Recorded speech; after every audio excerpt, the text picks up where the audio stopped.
Hello students, welcome back to my YouTube channel. Students, आज हम जो आपका सब्जेक्ट है बिजनेस एथिक्स, उसमें हम पढ़ने वाले हैं गांधी जी के बारे में, गांधी जी के 7 ग्रेटेस्ट सोशल सिंस के बारे में।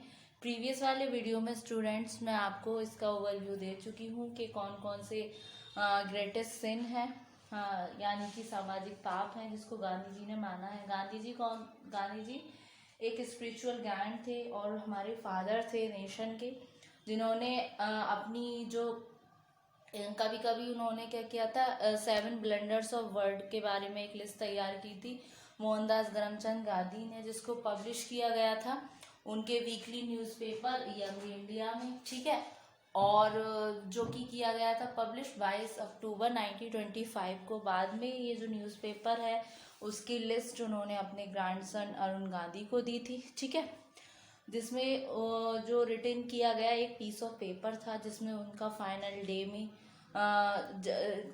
डे में उन्होंने सुपुर्द की थी अपने पोते अरुण गांधी को। ठीक है, तो उसके रिगार्डिंग गांधी जी के जो 7 ग्रेटेस्ट सिंस हैं वो कौन कौन से थे। आपका फर्स्ट था पॉलिटिक्स विदाउट प्रिंसिपल्स, दूसरा था प्लेजर विदाउट कंसाइज, फिर नेक्स्ट था आपका एजुकेशन विदाउट कैरेक्टर, नेक्स्ट था आपका वेल्थ विदाउट वर्क, फिर अगला था आपका कॉमर्स विदाउट मोरालिटी, उसके अलावा साइंस विदाउट ह्यूमैनिटी, फिर था वर्शिप विदाउट सेक्रीफाइस। अब स्टूडेंट्स, इन जो हमारे 7 ग्रेटेस्ट सिन है इनको हम 1 बाई 1 डिस्कस करते हैं, देखते हैं आज के लेक्चर में कितने कवर होते हैं। अगर कुछ रह गए तो उसको अपकमिंग वीडियो में हम डिस्कस करेंगे। ठीक है, तो कंसेप्ट समझते हैं। फर्स्ट देखते हैं, फर्स्ट क्या है हमारा ग्रेटेस्ट सिन।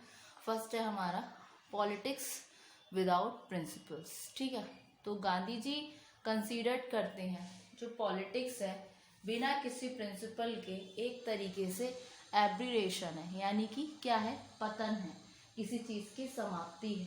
ठीक है, पॉलिटिशियंस जो हैं वो इलेक्टेड लीडर्स होते हैं सोसाइटी से। पॉलिटिशियन जो होते हैं उनको हम सेलेक्ट करते हैं इलेक्शन के थ्रू, और ये हार्डली कोई भी पॉलिटिशियन जो है आज का वो फॉलो नहीं करते हैं जो आपका प्रिंसिपल्स ऑफ ट्रूथ है। अगर कोई स्ट्रे पॉलिटिशियन, जैसे कि कोई सेपरेट होकर कोई ग्रुप बनाकर पॉलिटिशियन विश करे कि वो ट्रूथफुल वे में चलेगा और इस तरीके से उसकी मेजॉरिटी जो है, जो संख्या है, जो लोग उसके साथ जुड़े हुए हैं उनमें गिरावट होने लगेगी।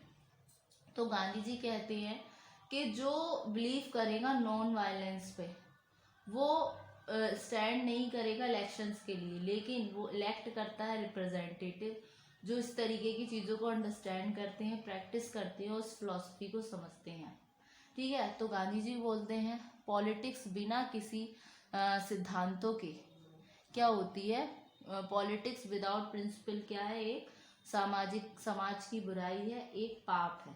ठीक है, क्योंकि ये ट्रूली अ सिन है, क्योंकि ये क्या है, ये ओपनली एक्सेप्टेबल है under the वर्डन of the system.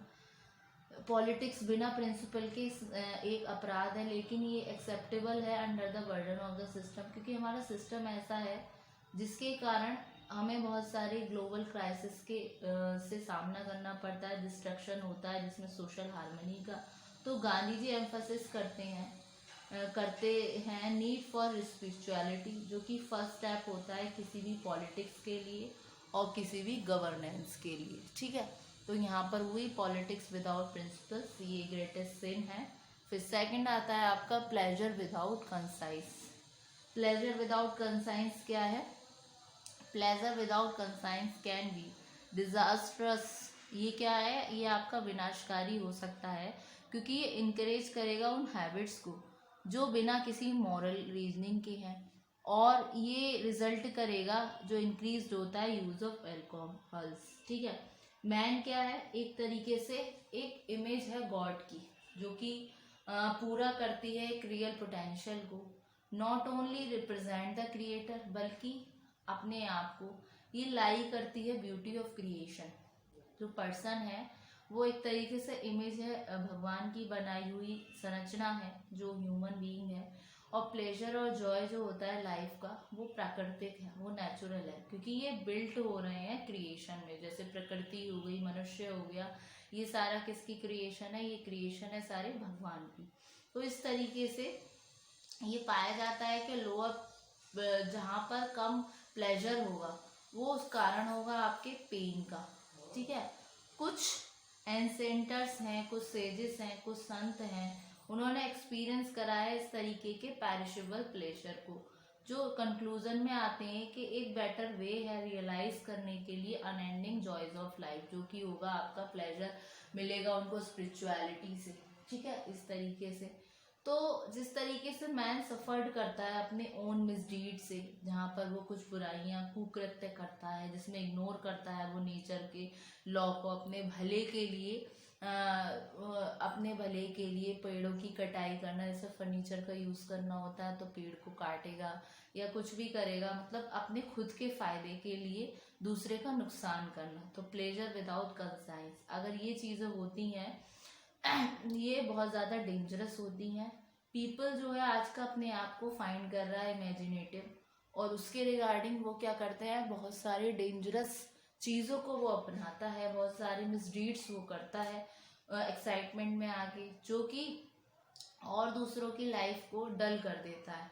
तो निरंतर सर्च करने की खोज में, प्लेजर को, एक्साइटमेंट में वो एंड करता है, उसको भुगतान करना पड़ता है सोसाइटी को उसके बिहाफ पे। वो लोगों के इमोशंस के साथ खिलवाड़ करता है, लोगों की हेल्थ के साथ खिलवाड़ करता है। तो ये प्लेजर हो गया विदाउट कंसाइंस, बिना किसी विवेक के, अच्छे बुरे का बिना ज्ञान किए हुए हम दूसरों को निरंतर कष्ट पहुंचाते रहे जस्ट अपनी भलाई के लिए।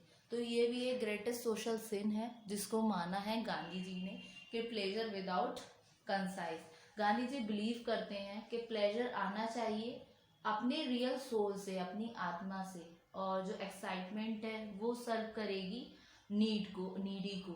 जैसे प्लेजर जब आंतरिक आएगा तो वहीं से इंसान खुश होगा। देखते हो जब इंसान मेहनत करके पैसा अर्न करता है तो उसके फेस पे और उसके मन में एक अजीब सी खुशी होती है, लेकिन जो पैसा बिना किसी कुछ करे धरे उसको मिल रहा है तो उसमें कुछ एक सेटिस्फैक्शन की कमी होती है। तो यहाँ पर गांधी जी फोकस करते हैं, वो बिलीव करते हैं कि प्लेजर आता है within soul and excitement from serving the needy, from caring for the family, the children and the relatives, ठीक है। और ये बिल्ड करता है एक अच्छा ह्यूमन रिलेशनशिप, जो कि एक एक्साइटिंग होगा, एडवेंचरस एक्टिविटी होगी। अनफॉर्चुनेटली हम मोह माया में आकर इन चीज़ों पे ज़्यादा फोकस करके जस्ट अपना भला करके हम इग्नोर करते रहते हैं स्पिरिचुअल प्लेजर्स को लाइफ के, और हम इंडल्ज हो जाते हैं अपने फिजिकल प्लेजर में, जो कि आपके हो जाते हैं प्लेजर विदाउट कंसाइंस। यानी कि ये क्या हुआ, ये आपका सेकंड मोस्ट इम्पॉर्टेंट सिन हुआ सोशल, ठीक है। यहाँ तक आपके 2 सिन कंप्लीट हुए। थर्ड सिन पे आते हैं। थर्ड सिन आपका क्या होगा, एजुकेशन विदाउट कैरेक्टर। ये क्या बोलता है, एजुकेशन विदाउट कैरेक्टर, जो भी आपका लिक्रेटिव करियर है वो प्रिफर्ड करता है एक इलस्ट्रेशियस कैरेक्टर को, ठीक है ना।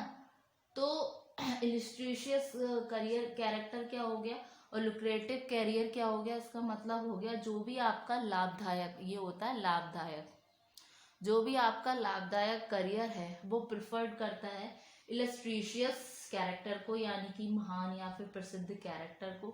जो एजुकेशनल सेंटर्स हैं जैसे कि इंस्टीट्यूशंस हो गए, कॉलेजेस हो गए, यूनिवर्सिटीज़ हो गई, वो मोस्टली एम्फोसिस करती हैं आपके करियर बिल्डिंग पे एंड नॉट कैरेक्टर बिल्डिंग। वो किस चीज़ पे फोकस करती है, वो फोकस करती हैं आपके करियर बिल्डिंग पे, ना कि कैरेक्टर बिल्डिंग पे, ठीक है। तो गांधी जी बिलीव करते थे कि if one is not able to understand oneself, how one can understand the philosophy of life. वो बोलते थे कि अगर कोई पर्सन अपने को जानने में, खुद को जानने में सक्षम नहीं है तो वो किस तरीके से अंडरस्टैंड कर पाएगा फिलॉसफी को, विचारधारा को जीवन की। तो इस बिहाफ पर it is not true that a person who is successful in gathering wealth is necessarily happy. तो इस बात को कहना ये सत्य नहीं है कि एक पर्सन है जो सक्सेसफुल है गैदर इकट्ठा करने में धन को, लेकिन ज़रूरी नहीं है वो ये ज़रूरी नहीं है कि वो भीतर से भी खुश हो, उसको खुशी मिल रही है सिर्फ पैसा इकट्ठा करने में। तो उस सिचुएशन में क्या फैक्ट निकल कर आया ये कि an education that ignores character building is an incomplete education. तो वो बोलते हैं ऐसी शिक्षा जो एक संरचना ना कर सके, ह्यूमन के कैरेक्टर की कोई बिल्ड ना कर सके, वो क्या होगी, वो आपकी इनकम्प्लीट एजुकेशन है, अधूरी शिक्षा है। ठीक है, प्रॉपर एजुकेशन यंगर जनरेशन के लिए बहुत ही ज़्यादा सिंगल और मोस्ट इम्पॉर्टेंट एलिमेंट है, मोस्ट इम्पॉर्टेंट तत्व है जीवन में, क्योंकि एजुकेशन जो है डिफाइन करती है, परिभाषित करती है बहुत सारे तरीके, रास्ते, जिसको हम अपने माइंड में रख के जो ह्यूमन बीइंग है वो अपने सिद्धांत को रियलाइज करेगा, जो God during this very life, जो भगवान ने हम जिस पर्पस के लिए इन्वेंट किया, जिस चीज़ के लिए इंसान को बनाया, उस चीज़ के लिए, क्योंकि मर्सी और इस तरीके की चीज़ें, सोशल वेलफेयर के लिए जो चीज़ें हैं वो एकदम ख़त्म सी हो गई हैं। तो सिचुएशन में जब एजुकेशन, ऐसी एजुकेशन से कोई फ़ायदा नहीं है जो कैरेक्टर को बिल्ड ना कर सके। ठीक है, तो एजुकेशन क्या है, एजुकेशन बिगिन होती है जब से बच्चा कंसीव करता है अपने पेरेंट्स में, या फिर पेरेंट्स चाहते हैं कि उनकी लाइफ में अभी कोई बच्चा आए, तो इस सिचुएशन में एजुकेशन बच्चे के पैदा होने से पहले से शुरू हो जाती है होनी सनातन धर्म में, जो कि बेबी बिगिंस होता है, एक्वायर करता है, जैसे जन्म लेता है, बहुत सारे एक्वायर करता है कैरेक्टरिस्टिक्स अपनी मदर से, मदर के वॉर्म में बहुत सारी बातें जो उसकी माता में एक्टिविटी होती हैं वो बच्चे में आती है, क्योंकि फर्स्ट टीचर जो होता है चाइल्ड का वो उसकी मम्मी होती है। उसके अलावा जो उसके संस्कार होते हैं वो अफेक्ट करते हैं चाइल्ड को जब तक कि वो पैदा नहीं होता, तब तक ये चीज़ें उसकी इनबिल्ड होती हैं। जब वो जन्म लेने से पहले ही बहुत सारी चीज़ें उसमें पहले से ही विद्यमान होती हैं। तो ये हुआ आपका एजुकेशन विदाउट कैरेक्टर। तो स्टूडेंट होप सो आपको आज के ये 3 सोशल सेंस समझ आए होंगे। बाकी के जो 4 सोशल सेंस हैं उसको हम नेक्स्ट वीडियो में कवर करेंगे। तो student thank you very much.